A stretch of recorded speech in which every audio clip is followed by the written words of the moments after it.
Mesdames, Messieurs, bonjour. Très heureux de vous retrouver sur Panafricaniste TV, la chaîne de télévision des panafricanistes. Nous vous apportons le meilleur de l'information sur un plateau d'argent. Vous connaissez d'ailleurs nos pages Facebook et sans oublier YouTube.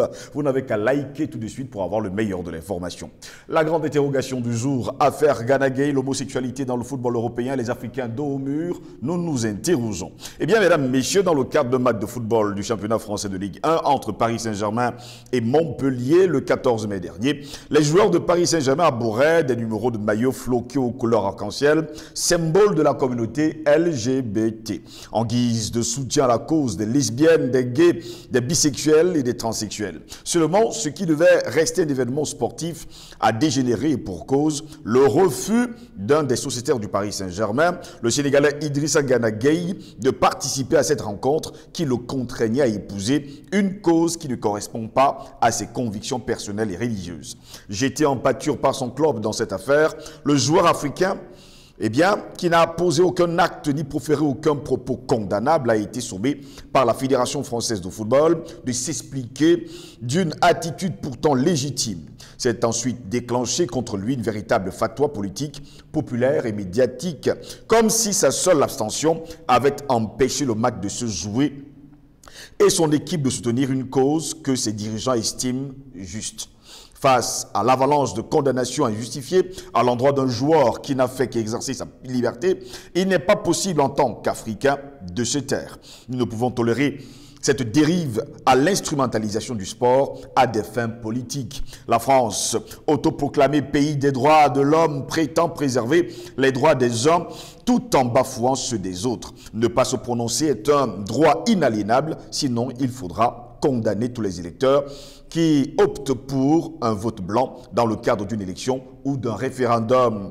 De ces récurrents doubles langages, la France et l'Occident sont coutumiers du fait. On se souvient de la privation des sportifs russes des compétitions internationales pour de supposées accointances avec le régime de Vladimir Poutine dans la guerre en Ukraine, comme s'il fallait punir tous les Français des crimes de la France en Algérie, au Cameroun et partout sur le continent africain depuis un siècle, ou encore les citoyens américains des innombrables crimes de guerre des États-Unis dans le monde. D'où vient-il donc que la France, qui se réclame d'une certaine civilisation judéo-chrétienne, plébiscite l'homosexualité au point d'assumer le retour à la pensée unique quand elle dit promouvoir les valeurs de la démocratie? Tout cela ne relève-t-il pas de la schizophrénie? On se souvient que Marlène Schiappa, ministre déléguée auprès du ministre de l'Intérieur de France, chargée de la citoyenneté, déclarait en 2020 que la polygamie qui est condamnée en France ne correspondait pas aux valeurs culturelles de son pays et que les contrevenants de la loi, même de fait, seraient traqués et expulsés. Dans la même sortie, elle avait ajouté in extenso « Je veux rassurer tout le monde, on ne va pas interdire les plans à trois, l'infidélité, le polyamour, les troubles. » Oui, vous l'avez bien compris, fin de citation. À chacun d'apprécier. Mais au nom de quoi devrions-nous respecter les valeurs occidentales quand celles-ci sont des abominations dans nos sociétés africaines? Voilà pourquoi nous nous interrogeons encore ce matin. Affaire Gana Gueye, l'homosexualité dans le football européen, les Africains dos au mur. Pour répondre à toutes nos questions, nous sommes avec Paul Ella. Il est le président de African Revival. Paul Ella, bonjour, bienvenue à vous. Bonjour Steve, un plaisir une fois de plus de me retrouver sur ce charmant plateau de Panafricaniste TV qui, je l'ai constaté, fait des émules de plus en plus. Et c'est tant mieux pour la cause panafricaine et tous les médias alternatifs qui s'inscrivent qui nagent à contre-courant de la propagande occidentale contre l'Afrique justement, sont les bienvenus dans la sphère médiatique et je suis très heureux d'être là et d'être un des éléments, de participer en fait à cette belle aventure de Panafricaniste TV et surtout avec toi mon cher Steve. C'est très heureux, moi je suis très heureux de vous avoir tous les jours d'ailleurs sur notre plateau de Panafricaniste TV. C'est un honneur d'ailleurs de vous avoir puisque vous êtes un panafricaniste avéré. Paul Ella, vous avez suivi justement ce qui s'est passé du côté de la France avec ce footballeur africain Gana Gueye qui est aujourd'hui l'objet d'une fatwa de la part des médias français juste parce qu'il a refusé d'arborer un maillot arc-en-ciel pour soutenir la cause LGBT. C'est de la folie complètement. Ça fait un moment et vous êtes l'un des principaux témoins de ce que je considère comme une folie occidentale. pas seulement dans les mœurs, mais dans les attitudes, dans leur obsession économique, culturelle, politique, à vouloir toujours phagocyter les autres peuples, comme s'ils avaient la science infuse et que leur vision était la vision du monde. C'est juste incroyable et c'est inadmissible. Voyez-vous, on condamne un joueur africain d'origine sénégalaise, donc Idrissa Gana Gueye, qui a été recruté au PSG, Paris Saint-Germain, pour jouer au football. Mais il est condamné pour une raison autre que celle qui est liée à son contrat de footballeur au sein de du Paris Saint-Germain. C'est juste incroyable, c'est juste de la folie. Alors, ces Occidentaux sont vraiment devenus fous. Et en réalité, ce n'est pas aujourd'hui qu'on le découvre, mais chaque jour, ils confirment leur état de démence avancée, leur état de déséquilibre intellectuel, qui en fait participe d'une difficulté, d'une impossibilité apparemment, de repenser leur logiciel et de changer de paradigme par rapport à leur paradigme colonial, où ils sont toujours en train d'imposer leur vision de façon hégémonique et où en fait ils nous ramènent dans la pensée unique. Parce que d'où vient-il qu'un footballeur qui est appelé à jouer au football a donné le meilleur de lui-même pour permettre justement sur le terrain, pour permettre à son club d'engranger des victoires, et c'est le cas, qu'on lui demande d'arborer un maillot floqué aux couleurs d'une cause qui ne correspond en rien ni à ses convictions personnelles ni à ses convictions religieuses. Ça n'a absolument aucun sens. Il n'a pas été recruté pour défendre des causes, il n'a pas été recruté pour faire du militantisme. Il est recruté par rapport à un contrat sportif qui consiste à jouer au football sur le terrain. Et ce n'est qu'à ce titre qu'il doit être jugé en tant que footballeur. Parce que je mets au défi la Fédération française de football, qui l'a sommé de s'expliquer, de nous dire où est-ce que dans son contrat, il est mentionné qu'il est tenu de marcher selon les desiderata de ses dirigeants, parce qu'il s'agit bien d'une conviction de ses dirigeants par rapport à une cause qu'ils veulent porter, qu'ils estiment juste, et que M. Gana Gueye n'est pas tenu de trouver juste. Je vous rappelle que comment vous appelez, la Déclaration universelle des droits de l'homme, en son article 18, est tout à fait clair. Cet article nous dit que toute personne a le droit de recourir à sa liberté de pensée, de conscience et de religion. Mais la France est autoproclamée pays des droits de l'homme. C'est la France aujourd'hui qui en fait se contredit, mais c'est réellement de la schizophrénie. C'est de la schizophrénie, c'est de la folie en réalité. Donc voilà des États qui sont en totale dérive sociétale et qui veulent nous imposer à nous autres Africains, à l'origine de l'humanité, donc qui savons ce qu'on appelle, qui sommes à l'origine de la civilisation, ils veulent nous imposer leur vision de la vie et leur vision du monde. Ça ne peut juste pas se faire, c'est inadmissible, c'est inacceptable. Et nous avons le devoir en tant qu'Africains de nous mobiliser pour notre frère. Parce qu'en réalité, il ne s'agit pas seulement de lui. Parce qu'il est capital que les Africains aillent au-delà des considérations individuelles. Il ne s'agit pas de Gana Gueye. Il s'agit d'une guerre civilisationnelle. Il s'agit d'une guerre culturelle. Parce que voyez-vous aujourd'hui, l'Occident est en train de changer de fusil d'épaule. Jusqu'ici, on a eu un Occident qui était violent, ostentatoire dans sa démarche hégémonique par rapport à son caractère de prédateur économique. Et aujourd'hui, ils ont bien vu qu'il y a un vent contraire et de violent vent contraire qui souffle dans le sens de s'opposer justement à cet impérialisme occidental. Et ils sont en train de déplacer le débat et le combat sur un autre territoire beaucoup plus subtil et pernicieux qui est le terrain culturel. Et justement, si on vous a phagocyté culturellement, mais vous êtes totalement conquis. Et donc, on a déjà eu une démarche d'absorption, de corruption culturelle depuis l'esclavage et la colonisation.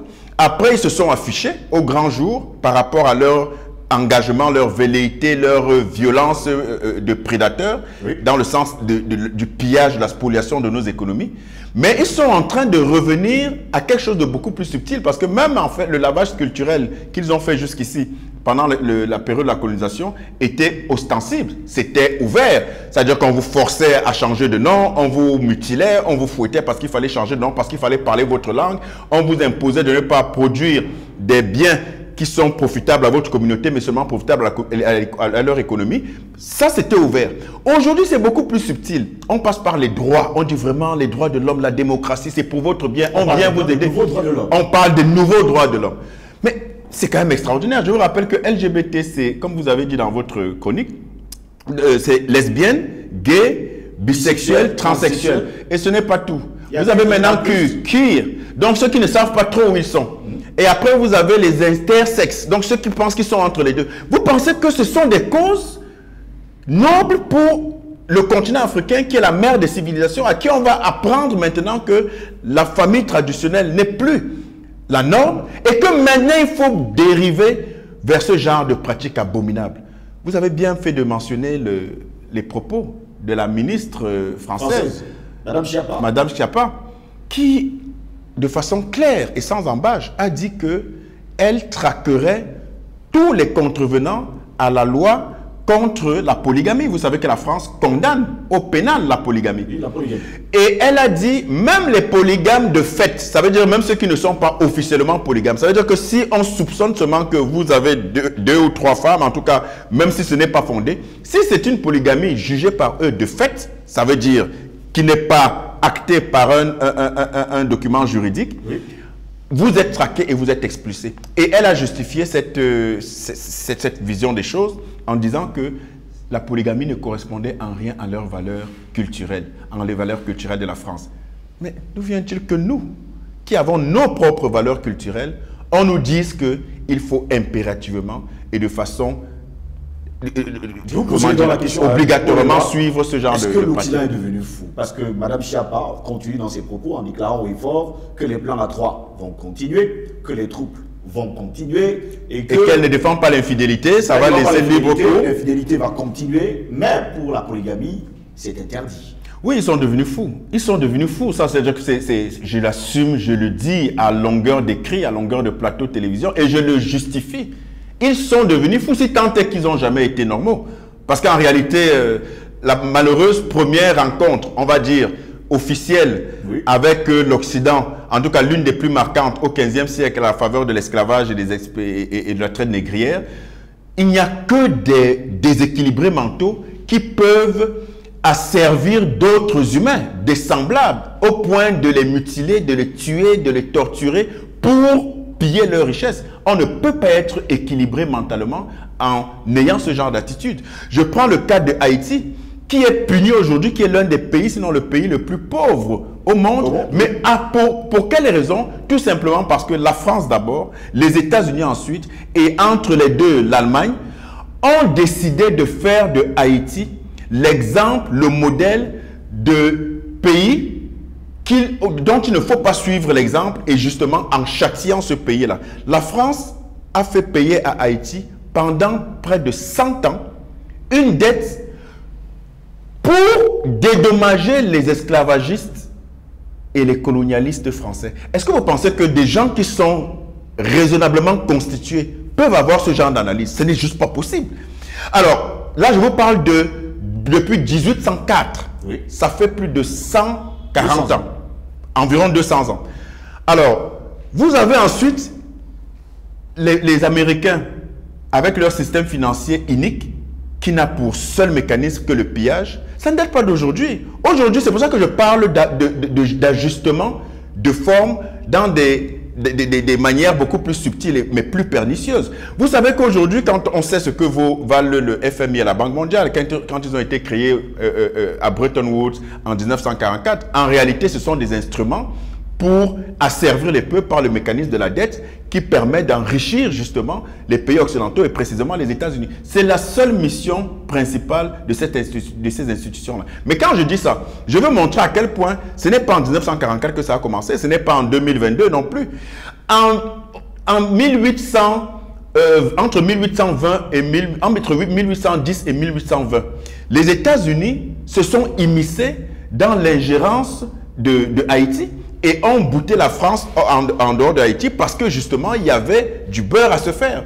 Et les États-Unis ont tellement pillé Haïti qu'il y a, c'est acté, hein, les internautes et les téléspectateurs peuvent le chercher sur Internet, les États-Unis, à travers une banque qu'on connaît aujourd'hui, et dont je veux le nom tout à l'heure, ont pillé la banque centrale de Haïti en emportant des lingots d'or dans des camions avec l'armée. Et c'était tellement grave que Haïti était la proie de ces pays occidentaux-là.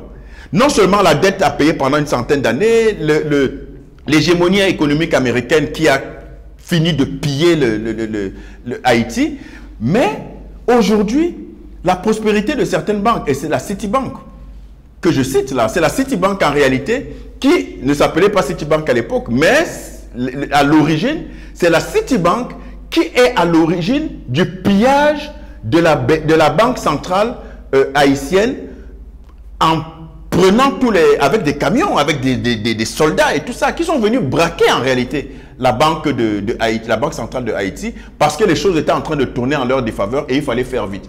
Voilà un exemple. Je prends l'exemple d'Haïti parce qu'il est très parlant et toutes les communautés noires doivent se souvenir de Haïti. Parce que c'est le premier pays au monde esclavagisé qui a décidé de mettre fin de façon courageuse avec Jean-Jacques Dessalines et j'oublie le nom du... Toussaint Louverture. Toussaint Louverture, merci. Ce sont ces deux-là, Toussaint Louverture d'abord et Jacques Dessalines ensuite, qui ont œuvré pour faire de cette nation la première nation libre. La première nation noire libre. Oui. On doit se souvenir d'eux parce qu'ensuite, ils ont subi le martyre du fait d'avoir osé se défaire des carcans de l'esclavagisme occidental. Alors, je prends cet exemple pour montrer que ça remonte à très loin. Et vous ne pouvez pas être, quand vous prenez ensuite la Première Guerre mondiale, la Seconde Guerre mondiale, la colonisation et tous les arts, vous voyez ce qui s'est passé en Algérie, vous voyez les massacres de Sétif, de Galma, de Kerata en Algérie pendant la guerre d'Algérie, vous voyez les massacres au Cameroun avec le napalm. Vous regardez le massacre des Herero et des Namas en Namibie par les Allemands.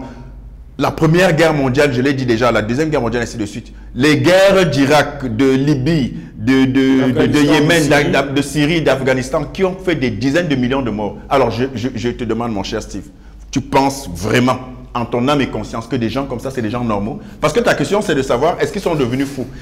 Et moi, j'ai dit oui, sans doute. Et je me suis repris en disant, si tant est qu'ils n'ont jamais été normaux. C'est très grave quand même. Pendant que les autres, d'ailleurs, on va se rappeler d'une histoire, se recueillaient un genou à terre en signe de soutien et de compassion aux Noirs tués aux États-Unis, toujours lors de matchs de football.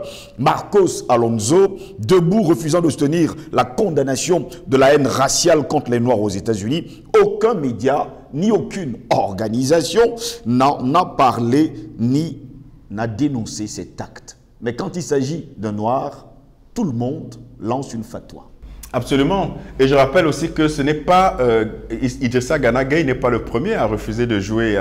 Il y a des noms qui m'échappent, mais il y a des joueurs blancs, je suis obligé de dire ça comme ça pour bien faire le distinguo, qui avant lui, les années précédentes, avaient refusé de jouer et avaient trouvé un faux prétexte. Mais ça n'a pas fait un tollé. Oui. On n'a pas crié au scandale, c'est passé sous cap et le Paris Saint-Germain a protégé ses poulains. Vous voyez bien qu'il y a un double langage, un double standard, deux poids, deux mesures, et que en réalité, c'est pour ça que je dis qu'il ne faut pas que les Africains soient distraits. C'est très important, mon cher Steve. Il ne faut pas que les Africains soient distraits et considèrent qu'un événement, une affaire comme celle de Idrissa Gana Gueye est juste une histoire privée, que ça le regarde ainsi de suite. Non, il s'agit d'un acte de racisme. Parce que je rappelle que d'autres joueurs se sont retrouvés dans cette situation, mais ça n'a pas fait les choux gras de la presse et des médias. Et donc, on est vraiment dans une logique propagandiste de ces médias-là qui sont aux ordres et à la solde des gouvernements capitalistes qui, justement, les utilisent pour faire passer une idéologie qui ne correspond en rien à nos valeurs. Je tiens aussi à dire que il ne faut pas prendre à la légère ce genre de situation. J'insiste beaucoup là-dessus parce que malheureusement, il y a encore beaucoup d'Africains qui sont distraits et qui, vaquent à leurs occupations et estiment que ça n'a aucun impact sur leur quotidien et qu'ils doivent se battre pour gagner leur pain, pour le confort de leur petite famille et d'eux-mêmes. Ce qui est légitime, mais c'est une erreur. Parce qu'en réalité, ce qui est en train de se jouer, c'est sur l'avenir de l'Afrique et donc du monde. Je rappelle que nous, Africains, nous sommes les précurseurs de toute l'humanité, que nous sommes les détenteurs originels de toutes les sciences, les connaissances et les savoirs, et que nous sommes dépositaires de la spiritualité initiale et donc du contact divin direct. C'est une réalité, que ça plaise ou pas, c'est une réalité. Et donc, comment est-ce que l'original va se laisser dicter son mode de vie par la copie, par une pâle copie en plus? Et ce n'est pas qu'un jeu de mots quand je parle de pâle copie. Vous vous rendez compte qu'aujourd'hui, on est dans une dérive sociétale totale. Exact. Parce que, précisément, ce qui est en train de se jouer, c'est que les ennemis de la famille traditionnelle sont en train de penser, de concevoir un monde fantasmé selon leur idéal qui n'est pas du tout le nôtre et dans lequel idéal nous serons exclus. Où on ne correspondra, parce que ça ne correspondra en rien à nos aspirations, à notre historicité, à notre culture, à notre spiritualité et à nos priorités. Et donc, il s'agit réellement d'être vigilant parce qu'ils veulent reformater, repenser le monde pour qu'on se retrouve dans un monde avec, où on va plébisciter la procréation médicalement assistée, la gestation pour autrui et la déshumanisation à travers le transhumanisme et l'homme augmenté. Voilà en fait le monde rêvé où en réalité, les êtres humains ne seront plus que des codes-barres de simples produits marketing dont la valeur sera définie par la loi de l'offre et de la demande. Voilà le monde qu'ils pensent pour nous. Et si on est là à regarder en se disant c'est pas grave, et vous avez des Africains malheureusement, et ça c'est une chose qui me choque énormément, qui pensent qu'il faut être à la mode et au rythme de ce que l'Occident lui impose comme injonction, finissent par te dire, alors que c'est pas ce qu'ils pensaient il y a quelques années. Bon, cette histoire de homosexualité, moi, je n'ai rien contre. Hein. Bon, moi, je pense qu'il faut être évolué. Quelle évolution, mon cher? Voilà, en fait, comment les Africains se laissent manger psychologiquement, culturellement et spirituellement. Et en réalité, c'est grave pour le devenir de l'Afrique. Il faut qu'on se réveille et qu'on prenne position. On ne peut pas se taire face à une telle affaire. On ne peut pas se taire justement. Pour sortir de notre entretien, Paul est là. Il faut quand même préciser que le Sénégal condamne cet acte et demande des comptes au Paris Saint-Germain. D'ailleurs, le président sénégalais Macky Sall a fait un tweet et déclare « Je soutiens Idrissa Gana Gueye. Ses convictions religieuses doivent être respectées. » Absolument. Je rappelle que la Déclaration universelle des droits de l'homme de l'ONU a été signée, a été adoptée en 1948 à Paris, en France.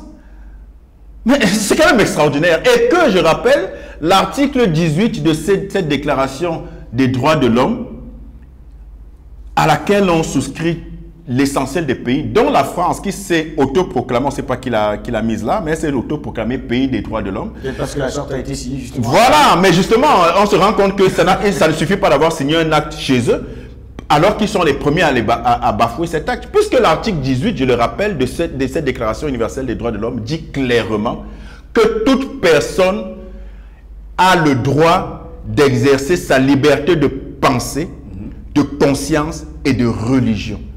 Et je dis encore pour terminer, Monsieur Idrissa Gana Gueye, notre frère africain que nous soutenons, n'a pas été recruté au PSG pour faire du militantisme pour une cause des lesbiennes, des gays, des transsexuels et des bisexuels.